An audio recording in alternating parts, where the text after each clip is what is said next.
pesan saya, baca dengan seksama semua informasi terkait dengan pendaftaran UTBK SNBT di website resmi SNBT di HTTPS ini. Ya, tadi Bu I sudah juga menunjukkan kaitan dengan penjelasan Pak Budi, utamanya di situ ada menu mengenai UTBK SNBT, di sini lengkap, ada pembayaran dan seterusnya. Kedua adalah daftar PTN SNBT, tadi Pak Syarif menyampaikan bahwa kebutuhan portofolio bisa dicek di masing-masing PTN dan prodi olahraga seni di menu ini. Ini jadwal penting, jangan sampai telat mendaftar. Dan untuk mengetahui pusat UTBK, silakan akses di menu ini. Jangan sampai tidak tahu karena tidak membaca. Ya, memang literasi kita membaca itu hasil statistik memang kurang, ya. Kedua, siapkan akun siswa. Di situ ada email dan sandi, kata sandi password yang telah terregistrasi di SNPMB dan telah berstatus sudah permanen.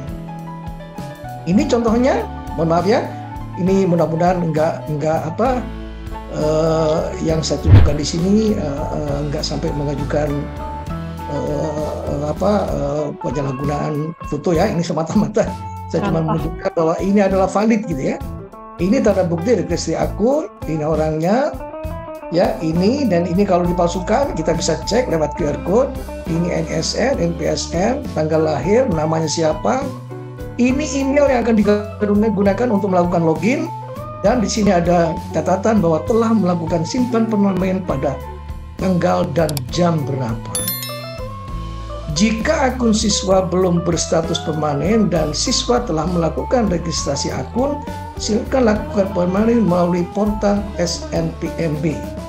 Oke. 3. Pelajari dengan sebaik-baiknya panduan pendaftaran UTBK SNBT dan juga panduan pembayaran biaya UTBK di website resmi yang saya tunjukkan tadi.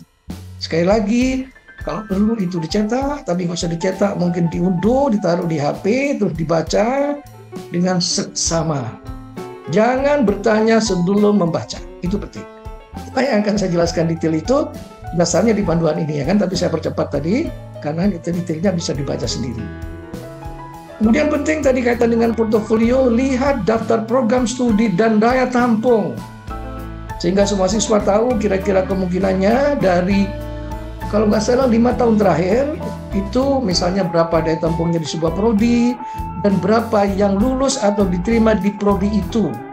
Itu adalah tingkat persaingan, dan itu kita buat terbuka, supaya siswa bisa memperkirakan mengenai opportunity atau kesempatan apakah nanti kira-kira akan diterima atau tidak ya, cuman perkiraan saja.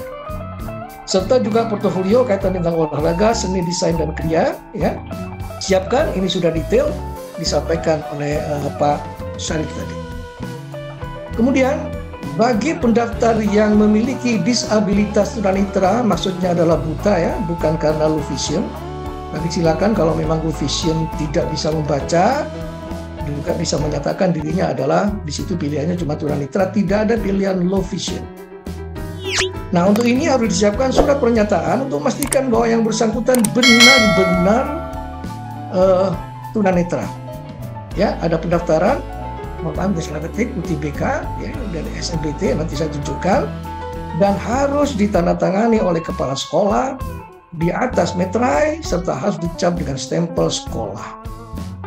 Ini sama dengan tahun kemarin, sebelumnya tanpa ini yang mendaftar sampai 200, padahal yang bersangkutan itu tidak tunanetra. Saya juga heran kan, masa, mohon maaf ya, masa siswa nggak ngerti kata tunanetra. Mohon maaf, saya taruh dalam kurung buta ini adalah untuk memastikan bahwa ini memang untuk yang buta ya, karena nanti fasilitasnya disediakan yang namanya screen reader, itu hanya mendengar suara, dan nanti juga menjawabnya itu ada fasilitas khusus untuk tunanetra.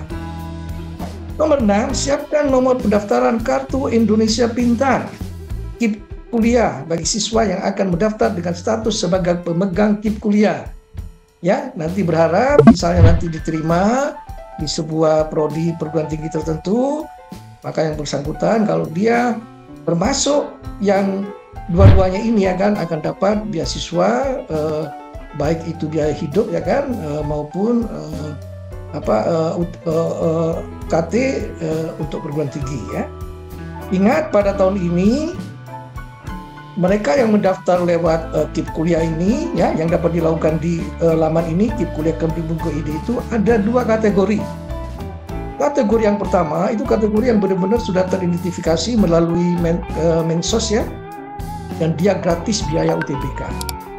Tapi yang kedua, dia melakukan sebuah pendaftaran bukan secara default bahwa dia itu sudah dinyatakan memang oleh Mensos, ya, Kemensos dan lain-lain, maka dia harus membayar biaya UTBK. Jadi Pak Budi sudah menyampaikan. Silakan ini SNPMB tidak mengelola kaitan dengan KIPKA. KIPKA sepenuhnya dikelola oleh Kemdikbud lewat tautan itu. Jadi kita cuma memfasilitasi agar yang bersangkutan kalau masuk kategori 1 dia gratis, kalau kategori 2 ya kan dia harus membayar. Tapi baik kategori 1 maupun kategori 2, mohon maaf, siswa tidak boleh memilih prodi di lingkungan UIN. Ini semata-mata karena kebijakan dari kementerian, ya, bahwa perguruan tinggi di bawah UIN itu memiliki anggaran yang berbeda. Jadi anggaran Kemdikbud itu hanya untuk mereka yang nantinya di sini mendaftar di non-UIN dan juga dia nantinya harus diterima di perguruan tinggi bukan UIN.